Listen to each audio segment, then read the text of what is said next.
The following BBD program is narrated by Cecil Periwinkle, BBC Historian Emeritus.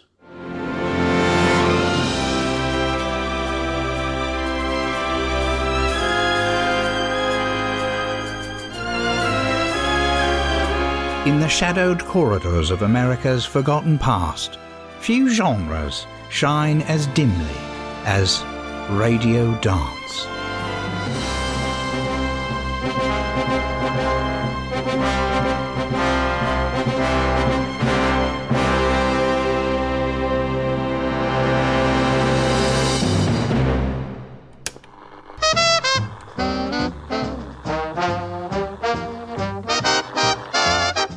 Between 1933 and 1948, when families still sat cross-legged around wooden boxes that hummed faintly of static and patriotism, a generation listened.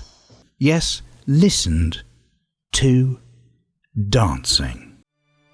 Before TikTok, before Dancing with the Stars, before even the basic human desire to verify physical movement with the eyes, there was a nation spellbound by the sounds of feet.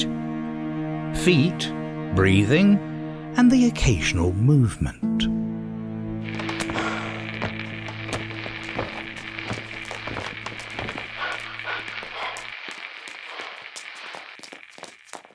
And now, NBC proudly presents The Dancing Dobbins, the feet you can feel.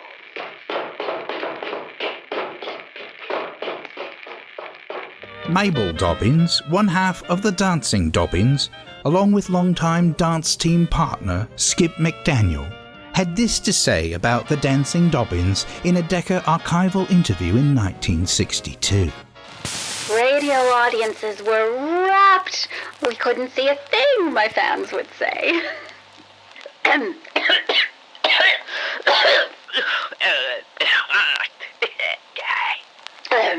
I remember in 41, we did a piece called The Sorrow of Spring. It was all floor work, emotionally. It was one of those longer shows at the start of the war. I got the idea for dragging my feet in morning loops while Skip subbed quietly into his elbow. I made sure at the end of the day it was about the Jews. But I think listeners in Milwaukee really felt that. Well, Mabel has a point there. When I wasn't openly sobbing, I was using the silence deliberately. There were 5 full minutes where we didn't move. The sponsor thought the station went off the air. We were conveying, and I don't expect everyone to grasp this, stillness as resistance, political stillness, movement as anti-movement. I mean, obviously now it would play very differently. Not that we'd endorse sabotage, though technically that broadcast was sabotaged by art. I remember Mabel passed me a note while we were dancing saying, "Skip, do you last?" And I whispered, "Like what? I already stopped breathing." She thought it was one of our strongest shows. Hey, if I passed you a note on this toilet paper right now, do you think you could get it out to the right people? They believed in the impossible, that the cha-cha could be heard, that a tango could be felt through static, that two people dragging their feet across linoleum in Dubuque, Iowa, could stir the nation's soul. For audiences of the time, the experience was visceral. The footwork, the faint wheezing, the ever-present sense of mild confusion. Our finale, Le Danse de Bureau, was a postmodern commentary on office life. Glenda shares a room in an upstate retirement home with Lorne Cagney, her one-time dance partner and part-time underwater movement coach. We ballroom danced on typewriters. Lorne fell into a filing cabinet, but we left it in. The bruising was part of the metaphor. We believed in oral choreography. I'd enter in 5th position, audibly of course, pivot on my heel, and execute a melancholy tracé with my shoelaces untied for vulnerability. People heard that. But how did this bewildering phenomenon arise? Perhaps it began with a puppet. If we talk like that, we're going to be here all day. Yeah, well, that's what you say. Well, that's what I'm planning on doing. Oh, yeah, look at you. Are you making fun of me? It seems like your lips are moving. Okay, that's fine. Yes, ventriloquist Edgar Bergen and his wooden sidekick Charlie McCarthy, a ventriloquist act on the radio. The art of not seeing someone's lips move, lovingly preserved in an entirely invisible medium. It was only natural, then, that dancers followed. If a dummy could become a star, why not a dancer? And so was born the radio dance team. Oh, and then people say, Clarence, I think I listen to you dance every Friday night. Clarence Klomper. Yes, Clarence Klomper. You need to interrupt me to say my name? Clarence? Klomper. Yes, we've established that. I'm still me. They got it. Yes, it's an audio documentary. We have to identify the speaker, or no one knows who's talking. Well, I know who I am. I'm right here, talking, in a chair. Evocative enough, pal? Listeners can't see you, Clarence Klomper. And they never needed to. Anyway. Clarence Klomper. Oh, they got it! You said it 3 times now. I'm Clarence Klomper. Unless someone else is in the room, also Clarence Klomper, I think we're safe. It's just standard format, Clarence. And I'd say to anyone, look, my back went out after 4 years of dancing for hours on the radio. For you, whether you heard it or not. Now that is commitment. That's theater of the feet. Though audiences never saw him perform, Clarence Klomper insisted his presence was unmistakable. I wore this custom windbreaker to create stage presence. It rustled in a very recognizable way. The golden age of radio birthed dozens of duos, including... Tune in tonight for Midge and Crumb, the Tango Twins! Not actually twins. This Saturday, the Foxtrot Furies. 2 men, 4 shoes. The costumes, the regrets. Then stay tuned for Big Tony 2 Feet Marchesi in Feet of Fire, Coast to Coast. They called me 2 Feet. Big Tony 2 Feet. Because I had, well, just the 2 feet, mine. But I made them count. Solo. Was it flamenco? Not exactly. Someone who saw it years later said it was more like angry stepping. But with rhythm, goddammit! No, I'm not bitter. Why do you keep asking? These were not just dancers. They were warriors of sound, the gladiators of linoleum, the champions of mild exertion.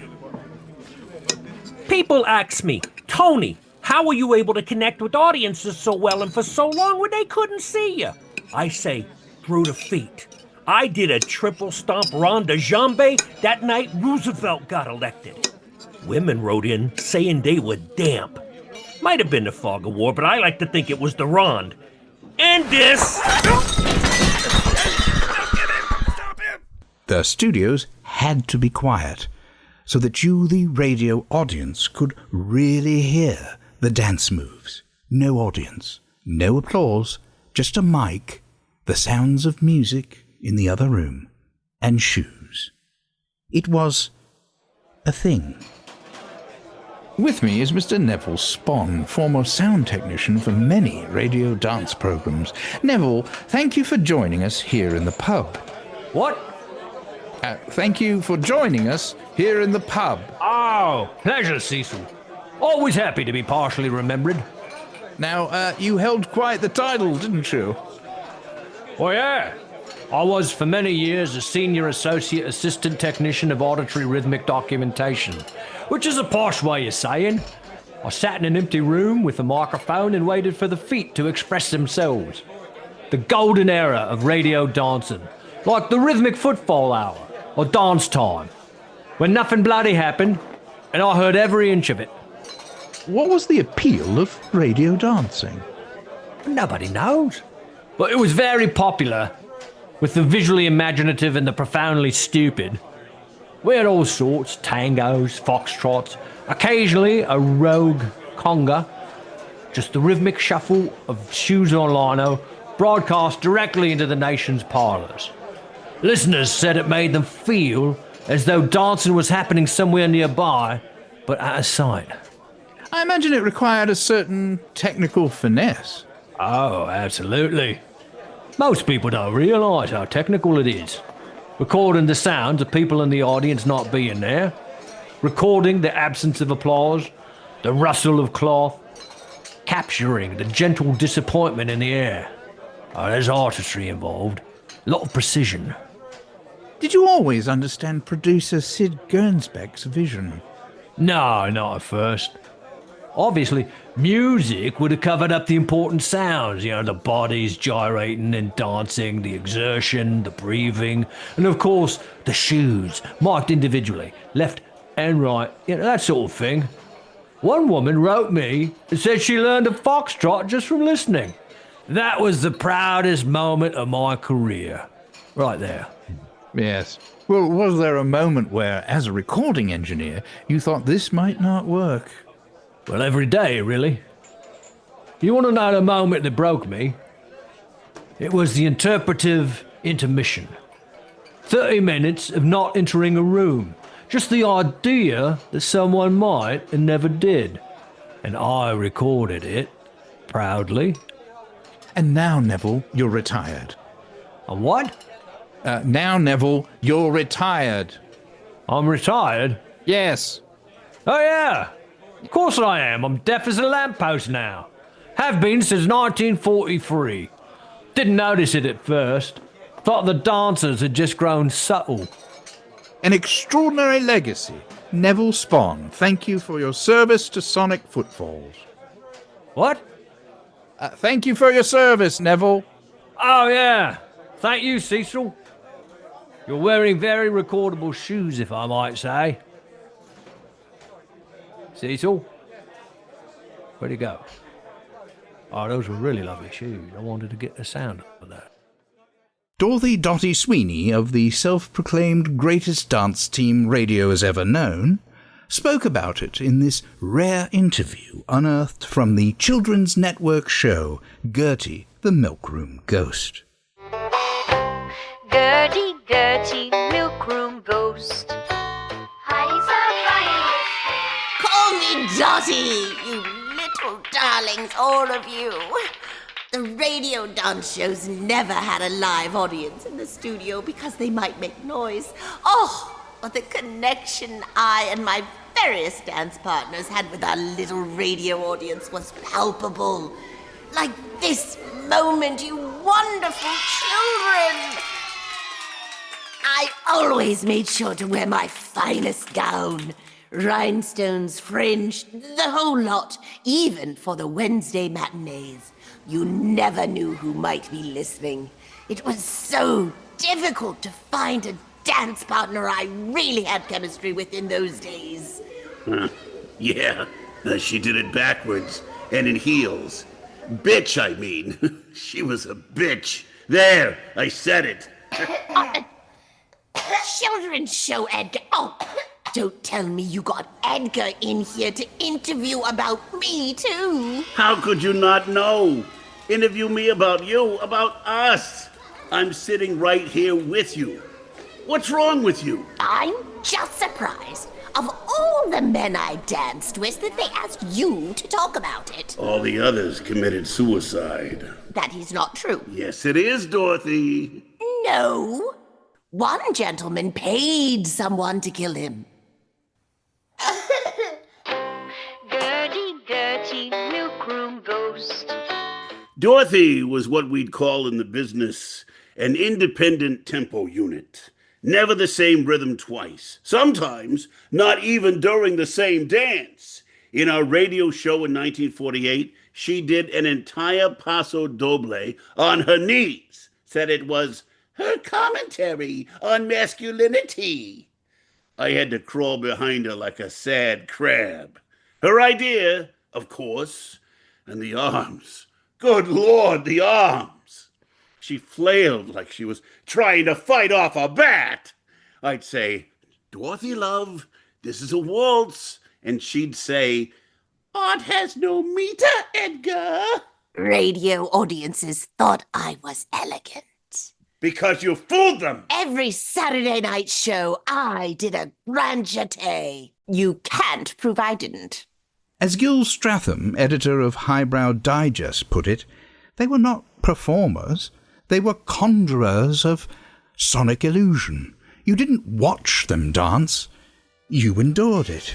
You can't see it, but I'm holding up a recently discovered interview from Home Flooring Lifestyle magazine with Bobby Big Breath Mulligan, former member of the Silver Souls and self-proclaimed radio dance personality, 1940s to 1950s. In 1974, Mulligan revealed his feelings about the radio dance movement. I still don't get it. I love dancing on the radio. No makeup, no judgment, no mirrors. You know, people don't listen anymore. They're all about seeing. Show me this. Look at that. When I danced, people had to imagine what was happening. That's powerful. That is art. And also, to be fair, we didn't have the budget for pants most weeks. Just you, the floor, and a really good pair of shoes that make noise when you move. I mean, sure, television came along and phooey television, you know, and people say, Bobby, people want to see the dancing now. And I said, why? That's creepy. On the radio, it was theater of the feet. I came up with that terminology. So if you use it, you guys got to pay me. Pay me. No, seriously, I used that term just now. If this airs, that's a check. Cha-ching. You had to imagine the grace, the turns, the other stuff. Sometimes I didn't even dance. I just breathed rhythmically and let the shoes do the storytelling. That was the Mulligan breath. Smell that? Still got it. The interview never aired before now because Home Flooring Lifestyle magazine didn't want to pay Mulligan the extravagant $250,000 terminology fee he was charging for theatre of feet trademark usage. Ah yes, Bobby Mulligan was what those in the academic field call committed, as in should be. Mulligan's signature move, the Mulligan finish, often involved falling into scenery and apologising to furniture. Audibly. At 67 years old, he famously proposed a radio-only dance competition in 1978. It featured 12 dancers, no judges and a scorekeeper, who shot himself during round 2. But one must admire the man's spirit, much like one admires a goose who thinks it's flying a plane. Until the early 2000s, he hosted a weekly AM radio broadcast from his garage called You Can't See This, But It's Brilliant. And in a way, he's right. You can't see it, and that's probably for the best. My dance partner, Roger Crumb, had the silent expression, which meant he mostly stood still and blinked loudly. I once spun past him 14 times in a row, and he simply nodded and said that was emotive. He thought dancing was mental, and frankly, it showed. We spoke with radio historian and vibrologist Trev Codlington about the phenomenon of the radio dance genre. Dancing is all about sound. Feet are like drums with knees on top. And radio was the original surround sound. Radio dance teams, absolutely fascinating period. A cultural moment when people willingly tuned in, sometimes in large numbers, to hear two people move around a room. In those days, imagination was half the experience. You didn't need to see someone doing the cha-cha. You just needed to hear their shoes go cha-cha. The great teams like the whispering toes, the elegant elbows, entire routines performed in what they called the suggestive quiet. Which is to say, nothing really happened. But nothing really happened beautifully. Professor Doris Mabel Mabby Smoot Havisham, Fellow of the Royal Academy of Kinetic Silence. As a noted expert on audio-based movement, vintage floorboards, and the forgotten acoustics of enthusiasm, I am recreating the dance of Mildred Pants and Lester Doof, the Whispering Toes.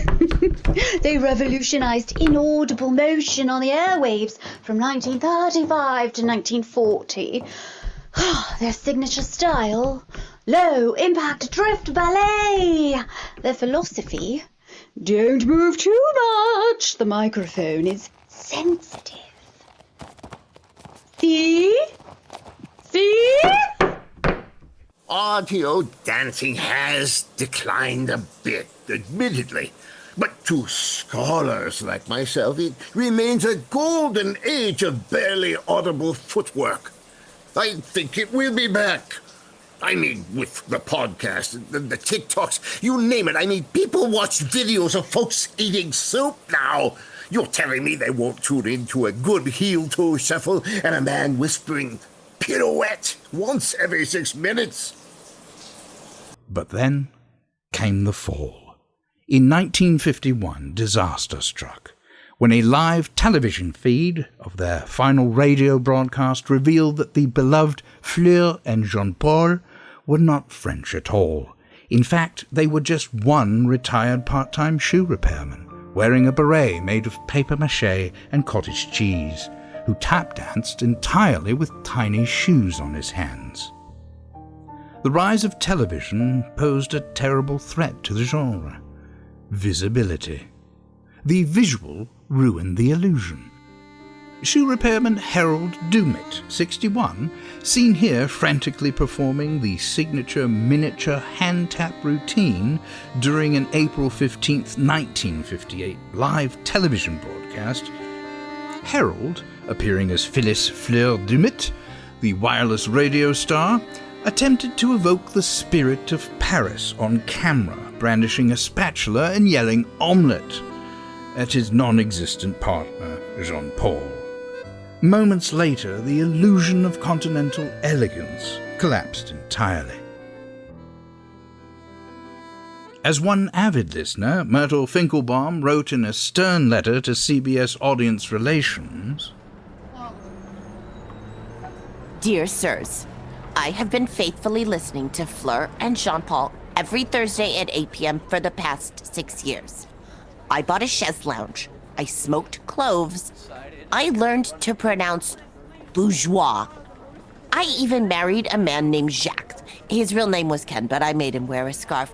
Imagine my horror when I saw on my new RCA console not the ethereal waltz of continental lovers as I'd listened to on the radio, but a sweaty, pockmarked man with shoes on his hands, flapping like a frightened duck, screaming crepes into a kitchen strainer.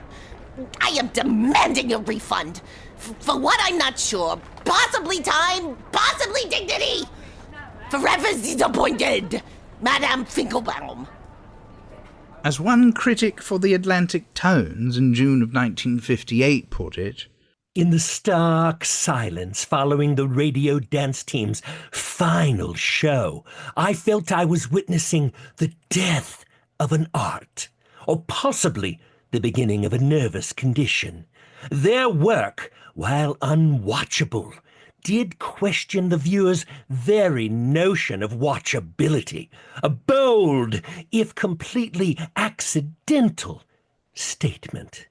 The Golden Age radio dance teams may have been frauds, but they were sincere frauds, and in an era of televised insincerity, that may be the most dishonest thing of all.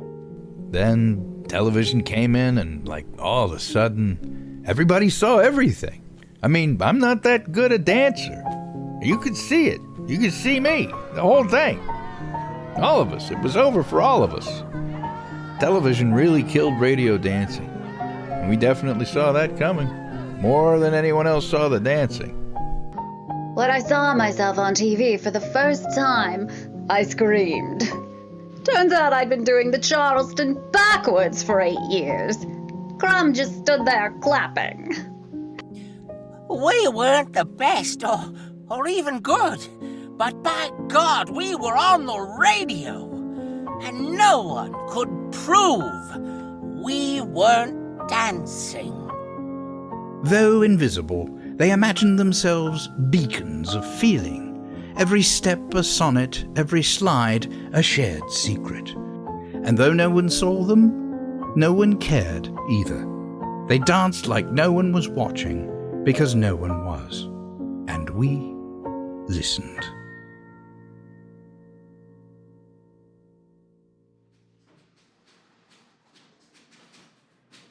First of all, let's just set the record straight. Dance Time was not a failure. Never was. Okay? By certain metrics, certain very sophisticated, very untraceable metrics, it was the #1 rated radio show featuring exclusive, non-voyable, unvisualized partner movement in the 8:15 to 8:30 slot on Tuesdays. Now, did people understand the concept? No. Was it ahead of its time? Absolutely. Did sponsors call in confused? They said, "Sid, what are we listening to?" And I said, "Exactly." But the problem, and let's be clear, the problem was not the format. The problem was America. People got lazy. They wanted to see everything. Suddenly it's all moving pictures, and where's the plot, and why is this man just breathing into a shoe? I've produced a lot of radio for the majors. Let's watch Roger think. Kids loved that, they tell me. Still didn't do better than Dance Time. Compared to my other shows, Dance Time was a blockbuster. It had rhythm. It had heart. It had absolutely no visuals to get in the way. What's that smell? Radio's voiced, fully scent-based narrative. We described smells so vividly it gave people olfactory flashbacks. Episodes like Point Toast, Trolley Grease, Aunt Sheila's Carpet Minge. But no one got it. One listener hallucinated gravy for a week. Then there was dramatic cough theater. I thought coughing, it's relatable. It's human. But turns out people also weren't ready for 22 minutes of chesty wheezing or Tolstoy. My wife, Chesty, was in that one. I did 87 radio shows with Sid, possibly more. Some were very quiet. Sid always said I had a voice that could melt vinyl, and I did. Literally in Dance Time, I played a mysterious Spanish dancer with no lines. I just jingled softly in the background and exhaled with purpose. Look, Chesty wasn't just a dancer. She was a radio burlesque icon. She could take off a glove, and you'd hear it blush. In 1952, I produced and starred in my own groundbreaking television program, Chesty at Midnight, which critics described as boldly inaudible. It was a sultry half hour of me sitting in total darkness, occasionally sighing, opening envelopes, and reacting to letters that were never read aloud. Sid said, "Chesty, we can't see or follow anything." And I said, "Exactly. It's television for the imagination." It was canceled after one episode, but I maintain it was 10 years ahead of its time and 15 behind radio. We were sweaty, but we made people believe they could hear a dream. I always say, keep your heels light and your imagination louder than your shoes. In the radio where dreams collide, open your ears, let the moment flow. Imagine us dancing on the radio. Today, all that remains are a few dusty acetate reels, 2 surviving members of the Elegant Elbows, and a monthly gathering in Cincinnati, where retirees remember a time when America closed its eyes and listened to feet.